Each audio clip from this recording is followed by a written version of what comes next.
What about a Zempak? I find it interesting because of all the impact it's having on society.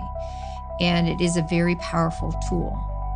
The problem with it is no one is being necessarily taught how to come off it. So if we look at Ozempic and how powerful the GPL-1 is, we see it does invoke an appetite switch where it mutes the appetite, it dampens cravings, so we see as rapid weight loss, but that rapid weight loss is lean mass, where you can't get up because you don't have lean mass. I fear for society who doesn't have the opportunity to learn how to come off it through proper strength training, exercise modalities, and nutrition to support the weight loss that comes with Ozempic use. It's absolutely a brilliant tool, but we're falling on the behavior change. If we were to really teach people how to create that behavior change while they're using the tool, then they can come off it and not be afraid of putting weight back on. ICE was just forced to admit they shot the wrong person. Lorenzo was not even the person that they were targeting. Another person killed by Trump secretly fired every federal election official this week. This comes months before the 2026 midterms. She thought her mind was playing tricks on her until her son walked in and saw it too.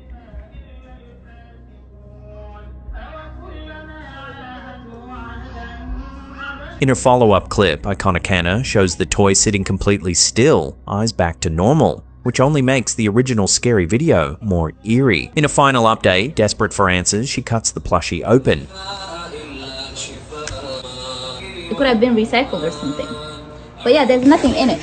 It's empty. As the car cruises down the dark highway, a shape suddenly appears on the right-hand side.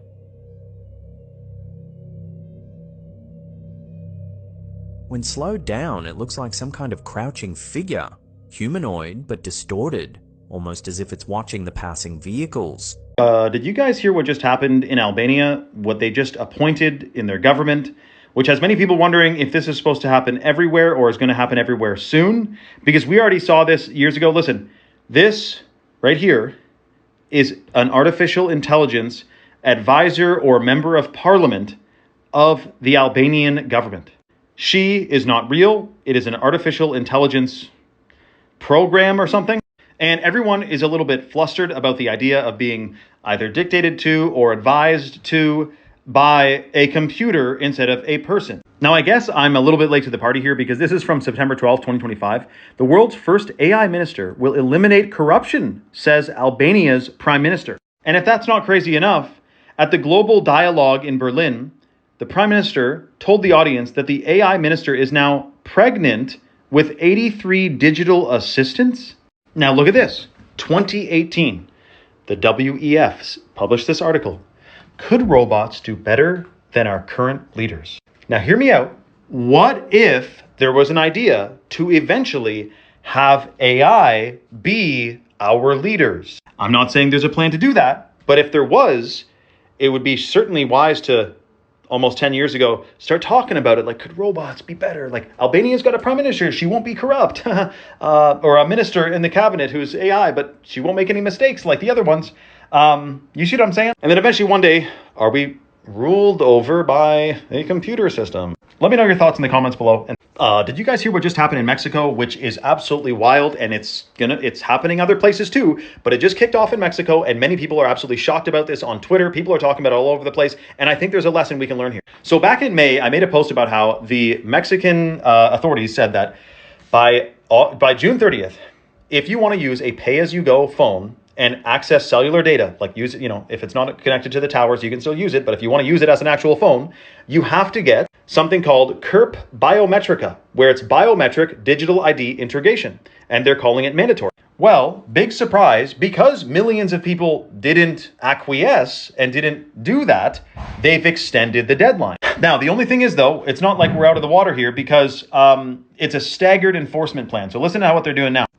If your prepay line ends in a 0, your phone number, August 15th, 2026, you'll be cut off. If it ends in a 1, August 31st, you'll be cut off, and it goes all the way down. So this is a staggered enforcement plan. They're trying to squeeze as many people as they can to get this digital biometric action. But I find it interesting because at the same time this is happening in Mexico, and they say to curb bad guys doing bad stuff on pay phones, stuff with the cartel and everything. In Europe, it's a totally different reason that they want you getting digital, putting your driver's license to be able to use social media. That's to make sure, young people are safe on the internet, right? So they can age restrict stuff, which I get in theory, but also then if you want to use the, social media and stuff, it's linked to your ID, right? And this is what people's privacy concerns are. So I find it interesting that Mexico is doing this right now, while other countries are doing similar things, but for different reasons. And you can imagine, once they've knocked out everyone who's on a prepaid line to be able to get them to do biometrics, they probably have a smaller pot now to go after if they want everyone who has a cell phone to biometric it up to be able to use social media and the internet, or the cell towers anyway. But let me know your thoughts in the comments below and follow. If reality is code, then in theory you could rewrite it, like editing a video game. Does that mean time travel is real? It's not necessarily that you can rewrite the game. You always move forward in a computational path. When something is rendered, fully computed, it can never be uncomputed. What can happen is that you can somehow find a route forward that would appear as if things going back. And according to Einstein, time travel is possible in certain conditions. It's called a decision tree. If this, then that. These two logical options have three others, each one, and then it keeps branching out. Those would be considered world lines or parallel worlds. In the case of time travel, the only way I can see that it would be possible is if people move across the same layer where you're at, where somehow these branches evolved slower and they would be equivalent to the past of 1910 was when they stopped teaching about the ether in schools, because the ether was the secret to free energy. They harnessed it through large buildings destroyed after World War I, as the ether could electrically charge you just like your food, which is why they remove seeds from fruits.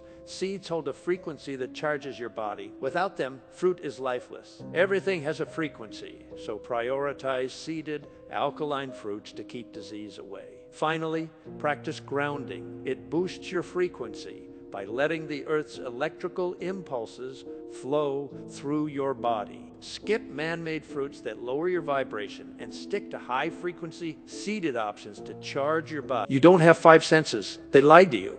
You have 15. You are a spirit living in a body with a soul. The body is limited by the physical and ruled by the seen: sight, sound, smell, taste, and touch.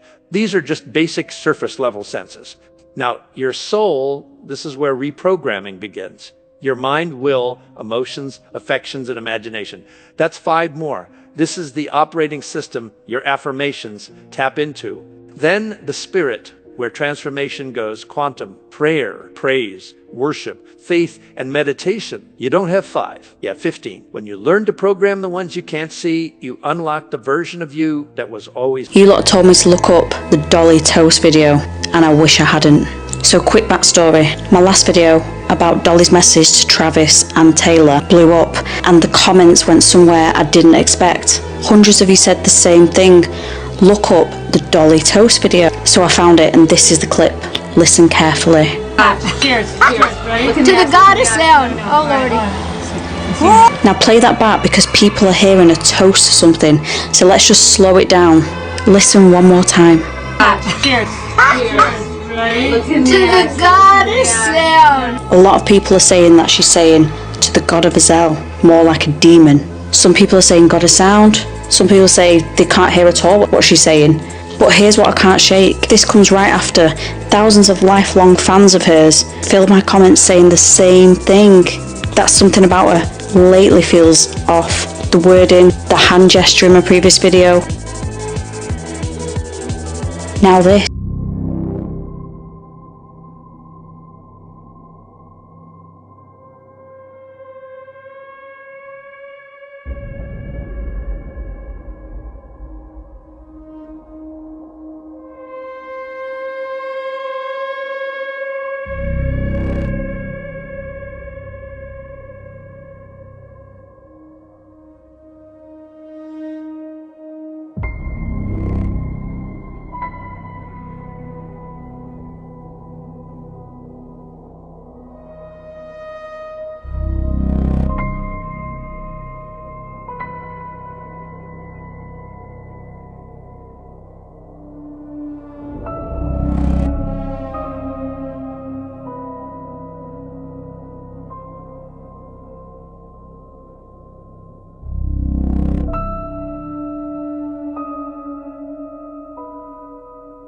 A self-driving car turned its teenage occupants into police. More and more, there are no private moments anymore. There's always a chance you're on camera. There's always a chance that something is recording what you're doing. And now one of the last places you can have a private conversation, a car, might be gone in the future. If self-driving cars are monitoring what you're doing and saying while you're in their vehicle, what's to stop one of those companies from collecting data on you from what you're talking about? You're in a self-driving car with your friend and you're talking about a specific medical issue that it's kind of private. And that data could be taken and sold to ad companies so that you start getting ads based around that medical condition that nobody else knew about. You can continue to get targeted ads from what you thought was a private moment. I'm not saying that Waymo does this or any other self-driving car company, and I hope none of them do it. One of the last places you can have a real authentic conversation is in a car. If self-driving cars become the go-to mode of transportation instead of taxis, instead of Ubers, instead of everything, it could be a big chunk of privacy that's... We found your parasite, and it was hidden where maybe we should have looked anyway. Taco Bell is pulling cilantro, onions, pico, tomatoes because they are being linked to Cyclospora, the explosive diarrhea parasite. Now, it's not their fault because they get it from someplace else, so I would expect to see other restaurants pulling it. I'd also say getting the lettuce at Taco Bell today is not a great idea.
We're like a species with amnesia. And for some reason, they don't want us to know certain things about ourselves because then we'll break away from society and the vampire's ball will come to an end. Why was Hillary Clinton filing FOIA applications for the location of Gilgamesh's tomb? You familiar with that? Pull that on up, because that's not even supposed to exist. It's supposed to be a fairy tale. But she's asking for the location of his tomb. And when the video came out at the same time, when we invaded Iraq, it got wiped off the internet. And I was able to build my platform directly off of this one. Shout out to Cab Capone, the GOAT, because it's going down right now, bro. And like a lot of things in America that we take to be make-believe, you travel around the world, it's not make-believe. Forgive me if this is rude. I just want to try one thing. Okay. Anton.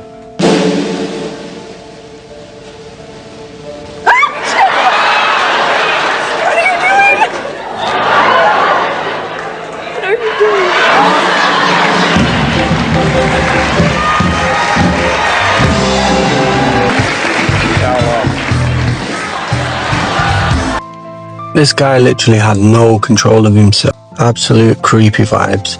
As usual from Hollywood. I must have over 100 videos of people within this industry doing similar things. And why do I feel like I'm one of the very few people who come out and actually highlight these things? When are the audience and the consumers of these things gonna come out and say the same thing? Or are they too busy being warped, starstruck by the big dream of Hollywood. Even everything that's come out seems not to have stuck into people's brains. It's got to the point now I'm starting to think, are we ever going to wake up? That arrogance of like, this is the best place in the world, everyone's going to come here no matter what. Right. That's the Gavin Newsom attitude whenever he defends California. Right. Talks about how great the GDP is. We would be the fifth largest economic. Yeah. You know, he starts rattling off all these wonderful statistics. And this is like, instead of acknowledging, we've got fucking real problems. People are moving for the first time ever more than they're coming here. Right. We're losing all these giant corporations that are leaving. Instead of that, it's just this, we're the shit. No one's, that doesn't matter. I'm very big on California. I'm bullish on California. Right. It's always going to be amazing here. Well, it's what every empire said until they fell. He had so much money and power. I remember meeting his personal chef in Miami. I was living in Miami for like 2 years. Adam Perry Lang? No, I forget. It's a couple. Okay. I forget their names. Or maybe they were part of the cooking team. Okay. And they're like, no, what they have seen, what they know of him, they think he's alive. They say there's no way he is still dead. They think he's alive somewhere, paid to get out. It's not out of the realm of possibility. Which makes me look at that 1 minute of missing videotape in the jail and think, that they just so happened to have rebooted the camera every night at midnight, but no other night had that black. Do not approach a school bus at 220 on. You're going to sit there and tell me you think this is creepy? Because you shouldn't. There are two very logical explanations for this. This TikTok video that I got tagged in purportedly shows a person driving at 2:17 a.m. and on the road, they are behind a school bus. This is obviously very late at night, and at first you might be tempted to think something weird is going on here. Now, of course, most people are accustomed to school buses running in the morning and the early/mid-afternoon. That being said, students that participate in sports and travel might find themselves in a bus late at night, coming back from a faraway destination. Now, that could be what's going on here, but there's one thing that makes me think that's not exactly what's happening, and it's the fact that the school part of school bus is gone. This is what it typically looks like if it belongs to the school, but sometimes people will individually buy these and renovate them. When that happens, most of the time you're required to paint the bus a different color and remove anything relating that bus to school so people don't think it's a school bus. Given the fact that it's 2:17 a.m., if this is a privately owned school bus, they're completely free to drive it whenever they want to, wherever they want to. So that would be my guess, but let me know what you guys think in the comment section. I mean, obviously. I mean, I think they said it was 250,000 girls.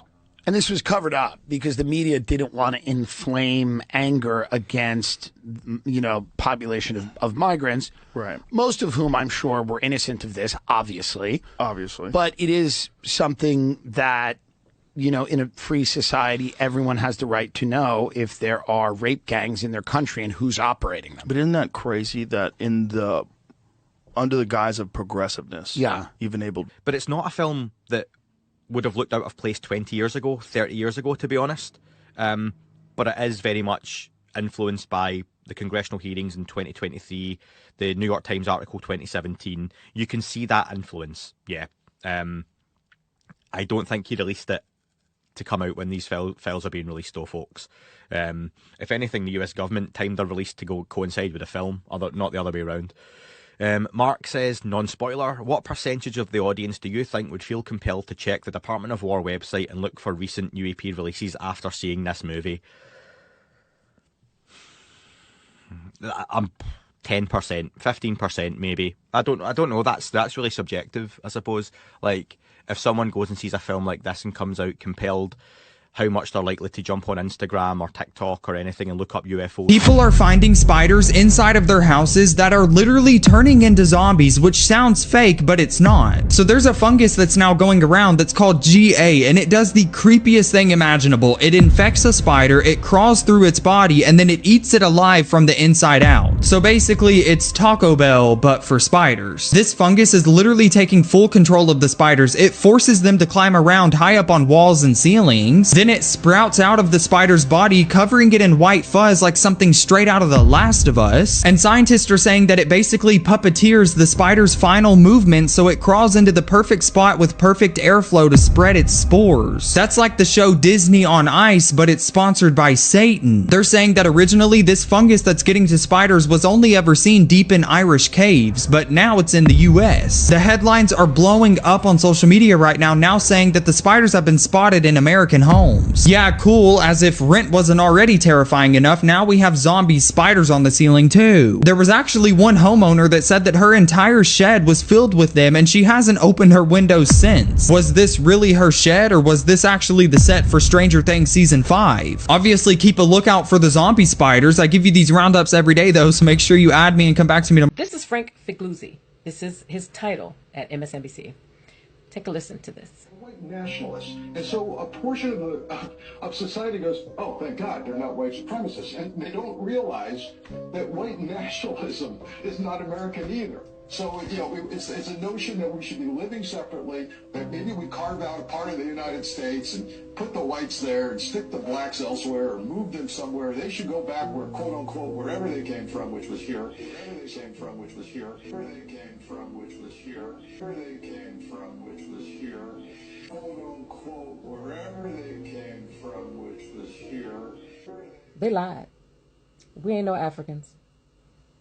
Okay guys, pretty crazy news. Trump has just left instructions in case he is assassinated by Iran. But what makes this interesting is that this is not even the first time he's spoken about this subject in the past few days. So 2 days ago at the NATO summit, he said that he's #1 on the kill list for Iran and that he might be gone. The next day, the Wall Street Journal, they report that Israel had recently shared intelligence with the US indicating that Iran had developed a fresh new assassination plot targeting Trump. And then today, he told the New York Post that he's left instructions to literally bomb the hell out of Iran at levels they've never seen before if they somehow succeed in killing him. And then he joked, "I hope you'll miss me." And how do we know that Iran actually wants him dead? Well, they didn't beat around the bush at all. This was literally one of the signs they held up in the last few days at the burial site of Iran's late supreme leader, and this one as well. So, yeah.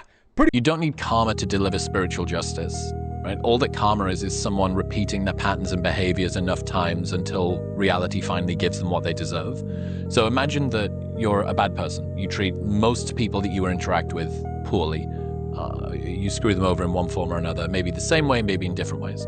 The only way that you make it to the end of your life without that coming to the surface is by basically beating the odds, right? Yeah. You've stacked the deck against yourself.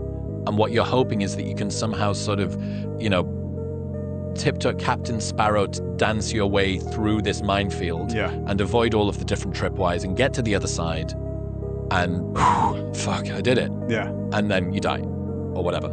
That sense that a lot of people have of that person fucking, that just deserts. Like, how has nobody cottoned on to this thing that I think that I see about this person? And maybe you're right. Let's assume that you're right about your character assessment about this person, that they're a bad person and that the stuff should have gotten to them.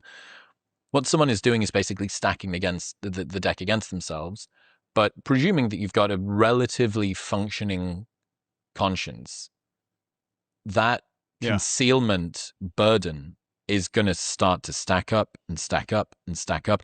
And especially if you know that there's an investigation coming and that people are getting closer and maybe the guilt, So, yeah, some people, sure, they are bad people who make it to the end of their life without having been rumbled. But the only way that they did that was basically through luck. They fluked their way through this LARP to make it to the end of... Which is rare. Most people end up getting what they deserve. My mentor used to call that person's safe is full. Like they've locked up a whole lot of stuff. It's ready to bust open. And they're easier to get to confess. They're easier to do all kinds of stuff because their safe is so full. That's concealment burden is high. Yeah. Level of emotional stress, ambient emotional stress also high. And the need to release that pressure. The release valve thing. Yeah. And that's not even the economic pressure around the world. That's the emotional pressure inside. So, and we get to choose the release valve for them.